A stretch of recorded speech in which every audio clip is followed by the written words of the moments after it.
各位观众，大家好，这是美国之音时事大家谈，我是陈小平。在中共20大将于2022年的下半年在北京召开之前，英国中国问题研究专家、伦敦国王学院刘氏中国研究院院长兼中国研究教授克里布朗最近出版了一本专门研究习近平的专著。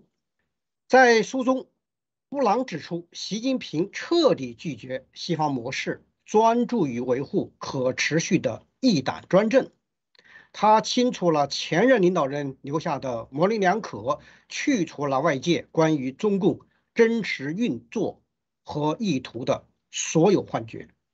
布朗强调呢，无法满足中产阶级的期待将是习近平面临的最大问题，而党内的所谓反对派、军队、民营企业和少数民族问题呢，都不太可能撼动他的支配性的地位。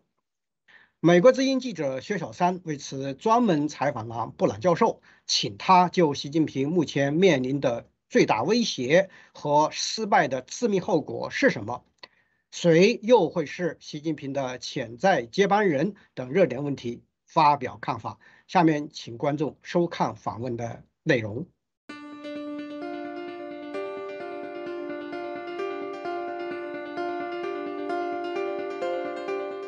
Yeah, I think Xi Jinping is a conviction politician. So I think he has beliefs, although those beliefs are probably ones that the rest of the world, particularly America and Europe, find hard to accept. I think he's a believer in a strong national sort of politics, nationalistic politics, which is, of course, a particular issue for the outside world, as it comes across as very assertive. I think he's probably a conservative politician with a small c. He's not someone who wants great kind of transformations in terms of what the party believes and how it approaches policy. So he's not like Deng Xiaoping in a way, who created a kind of different approach to the whole politics and the policy making of the Communist Party. And I think finally, Xi Jinping is probably an elitist politician. He's from a kind of political elite family. Xi Jong-sun, his father, was a previous vice premier and a significant leader in the Maoist period and then the Deng period. And I think that gives him a sense probably of entitlement, of this idea, as one of his former classmates said a few years ago when interviewed, that it's for this generation of elite leaders from, kind of elite families in the past to really guide the party and have ownership over the party. So I think he is, kind of probably described as an elitist too.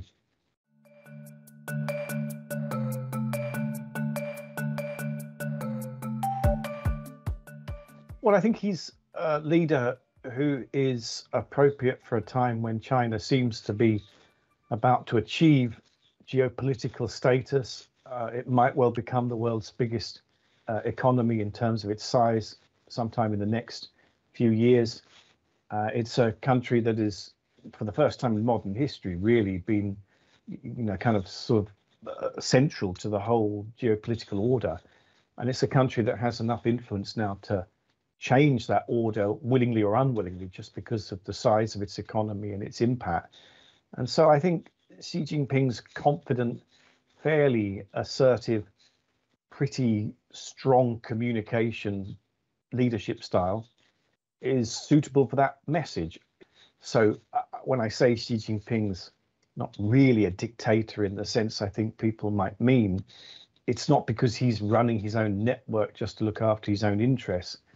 It's because he's in a system where power is very centralized, where the message is a very centralizing one, and that's why he can speak to it in a way which is very confident. And I think his personality probably gives something to that too. So that combination makes him the kind of leader he is.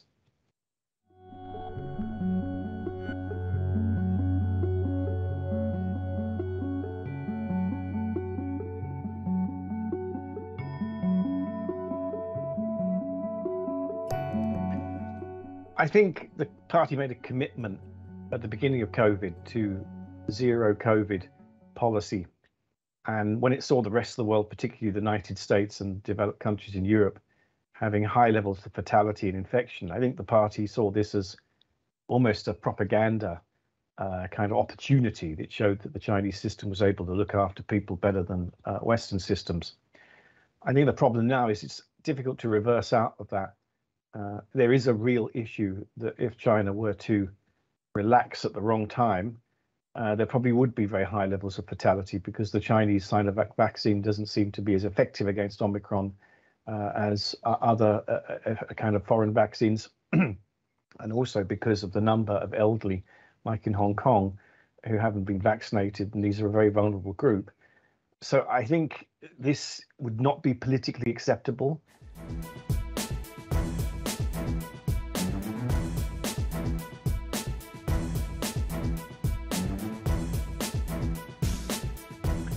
Well, the Cultural Revolution from 1966 in China was a very specific and strange moment in Chinese history. And there are parallels, I guess, in the fact that it's almost like some of the kind of groups involved in implementing the lockdowns are kind of almost like red guards. I mean, there's footage yesterday of two kind of differently dressed health workers, you know, smashing against each other and fighting. And I mean, it looked like red guard groups in the Cultural Revolution for sure.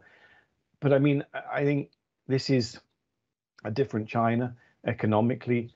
And there are all sorts of other differences about the politics of China today, which I think mean we should be wary of drawing easy parallels with the Cultural Revolution. I mean, the Cultural Revolution led to political failure and the end of Maoism.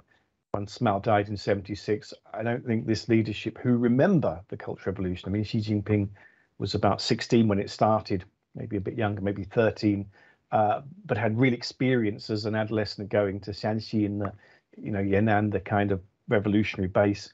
I think they would be well aware that the Cultural Revolution is not probably a great model to copy.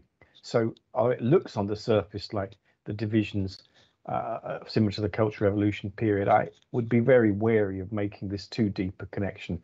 What we're seeing now is a very complicated fight about, you know, trying to impose a kind of measures against a pandemic that could get out of control, where the government is kind of panicking almost and being very heavy-handed about it. But that doesn't mean that it's going to probably not be able to keep control of this as long as it doesn't, as I say, stretch lockdowns indefinitely and also across the whole of the rest of China. I think the most difficult issue and the greatest threat for Xi and the leadership around him is still economics.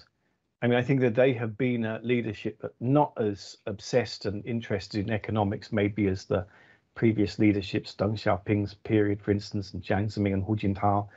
But I mean, for this leadership, like previous ones, if they don't deliver in terms of either stable or improving material living standards, they're in a problem. So I think if lockdowns do have a really serious impact on Chinese growth and bring it well below the projected 5.5%, then that is going to have a big impact on this middle class, who, after all, you know, several 100 millions, I think 400-500 million, you could say, are now falling in this group. For them to feel that they're losing their savings, they're not making money, they're having worse lives now than they did in the past would be hugely damaging to this leadership, because this is the group whose aspirations I think the Xi leadership, with common prosperity and other ideas, is trying to really appeal to and get support from.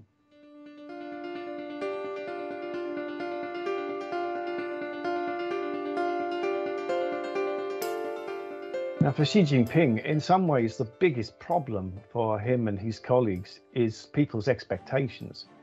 I mean, I think people are kind of feeling confident, well, they were before these lockdowns, they felt feeling confident, they felt like China was going to be number one, that it had a global status, quite nationalistic, but domestically, you know, kind of feeling that the country was still growing.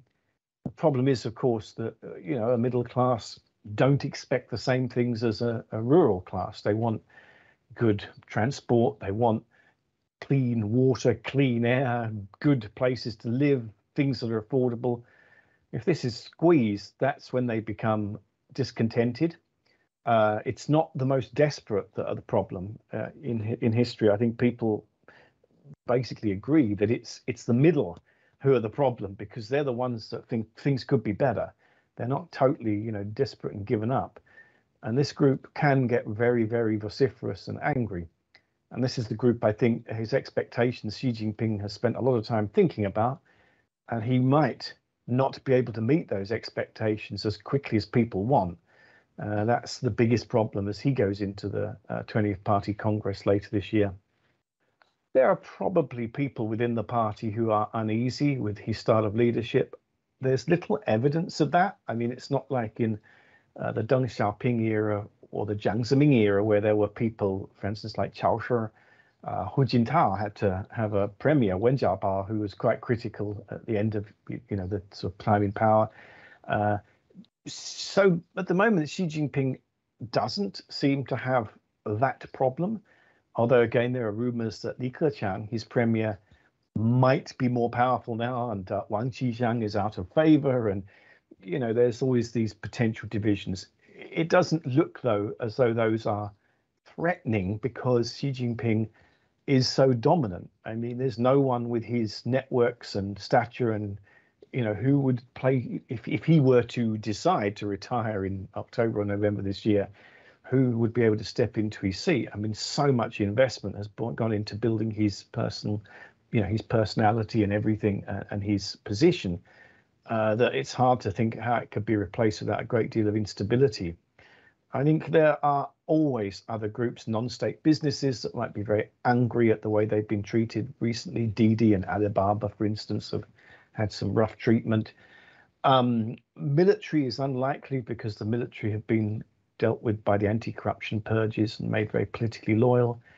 And of course, there are always more minority groups in Xinjiang, Tibet, Inner Mongolia. Again, I think it's unlikely that there are serious issues with those areas, but would they be a threat to his leadership nationally? I think that's unlikely. No, I think the middle class are the big issue. I think that they are the ones that most problems come from, and the political elite are probably the second group, though I think quite difficult to see whether they would really do anything at the moment. If the middle class get unhappy, the political elite will then get involved, and that's when the problem comes. But I don't think it will happen the other way around.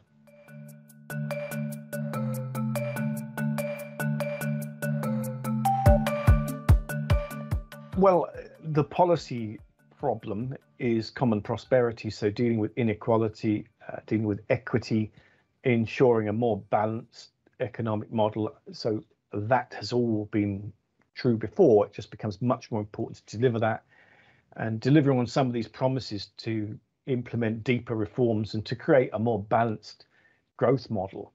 I think the second is dual circulation, to make China less dependent on technology and markets in the outside world, so less exporting. That kind of is happening by accident rather than design at the moment. Technology which China is creating. The outside world, of course, is still important to China. Semiconductors is not something China can produce, but it still wants to have that ability, in the next few years. Finally, in terms of its international relations, of course, the issue of Taiwan, which has become more urgent and more important for the Xi leadership. Again, I don't think that there's going to be a military move on Taiwan in the next 5 years, but I think there's certainly going to be a continuous focus on making Taiwan more and more kind of under pressure so that it looks like, being tied more closely to China will be a more attractive thing.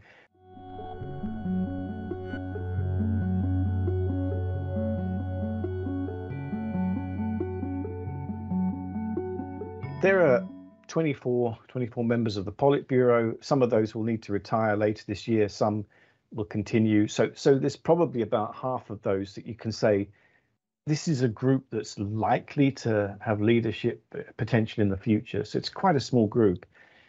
In that, there are figures that have often been mentioned: Hu Chunhua, Wang Yang. These have still, they're the right age and they've got lots of experience. But remember, Xi Jinping does break some of the rules. So age limits don't seem to be that important anymore. This 68 years retirement level, he's going to be 70 next year, Xi Jinping. So if he continues as party secretary, then, obviously that rule no longer really applies. There may be other leaders who are in the Central Committee, and there may even be potential beyond that. But it's hard to look at the lists of people and say, okay, this is, here are two or three that are really obvious. I think the Congress would be important because it probably will give a better idea of, who's in favor or who's been evaluated very well. And you'd think within the next 5 years, they would be groomed a bit more. I mean, just because Xi Jinping can't live forever, right? So say today, I can't see it likely that Xi Jinping is going to move aside much in later this year. I mean, there may be big surprises, but I think the party does not like risk, and it doesn't like instability, and it doesn't like surprises. So I think if this were possible, it would have already been signaled. So I don't think, if you ask me who's going to be the premier, if Li Keqiang, which is probably likely retires, I wouldn't really be able to give you a good idea. I mean, the party secretary of Shanghai has been spoken of as potential material, but then the recent management of Shanghai might have blighted his chances. So it's still very, very unclear.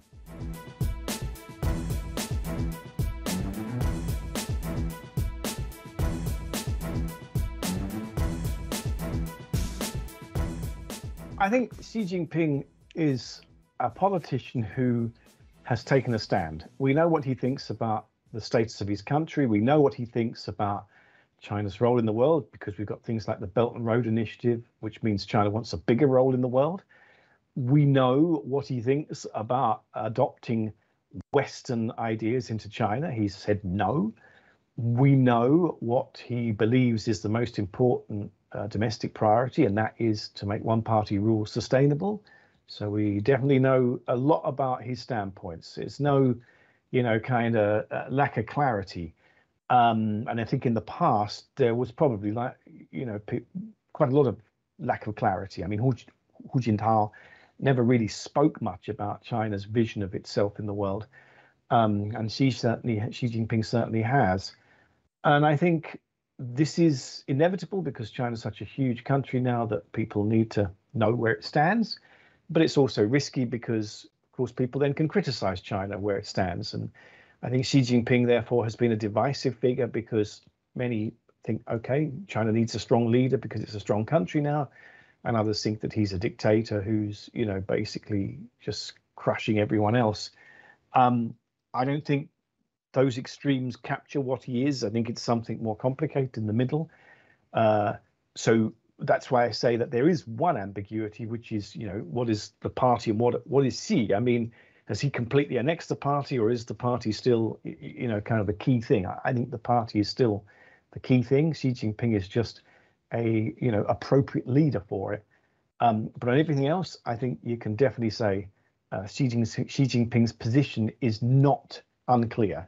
We know where he stands.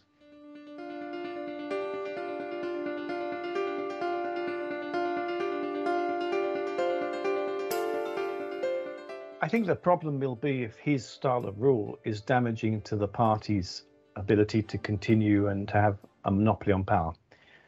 So if it is, the case that as he becomes, the third term leader, he implements policies which are creating social unrest and he's the problem, well, then I think clearly the party and Xi are going to be clashing. I don't think that this is a conflict like that between Mao Zedong and the Communist Party in the Cultural Revolution, where Mao had the prestige and the ability to basically take the party on and win, which is what he did. With Xi Jinping, I'm not sure. I don't think Xi Jinping would be able to get that kind of support. I mean, the party is much better at looking after its interests now. And there may come a point, I mean, it doesn't look at all likely today, but when, if Xi Jinping's policies are regarded as reckless and just bad for the party and its continuation in power, then he will have opposition and they may well be able to do something with him. We don't see that today, but I think the party is a ruthless entity and it has been ruthless for far longer than Xi Jinping.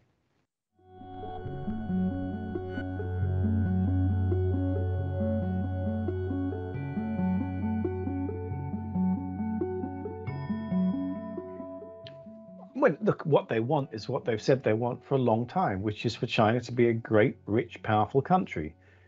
And if he is able to achieve that as leader of the party, there's no problem. I mean, if China continues to grow richer, then it will continue to be stronger and that will have achieved the great mission. If, however, there is a significant economic downturn, and that is blamed on his policies, particularly lockdowns and other things, attacking non-state companies, creating uncertainty, then we have a different dynamic. He is the problem, not the solution. The party's vision is to be, the party that leads China to a great, powerful, strong status. And Xi Jinping works within that vision. I mean, that vision existed from the time of Mao. I mean, now it's really, really happening. I mean, China is wealthier than it's ever been before and stronger than it's ever been before. Now, I think Xi Jinping, in his period in power, has helped make the country stronger and richer till today. But if he fails to continue doing that, then what's the point? It's not what the party and the country think they need.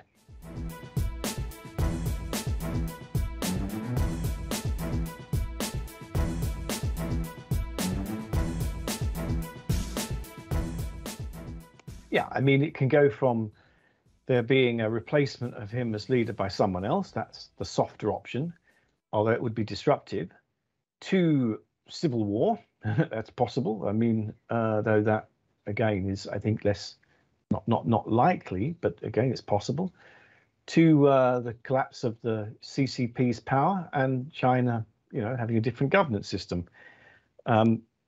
That would also be very disruptive, but that could happen. There's no inevitability about the CCP being in power in China. I mean, it's an historic fact, but it can change.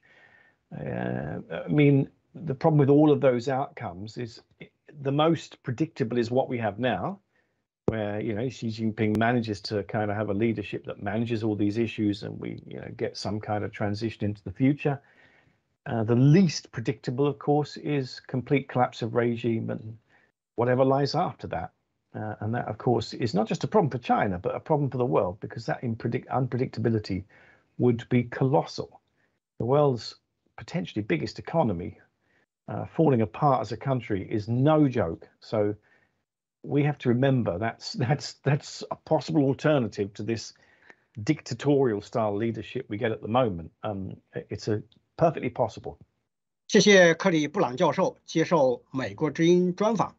节目中嘉宾发表的观点不代表美国之音。也谢谢我们观众朋友们的收看，我们下次节目再会。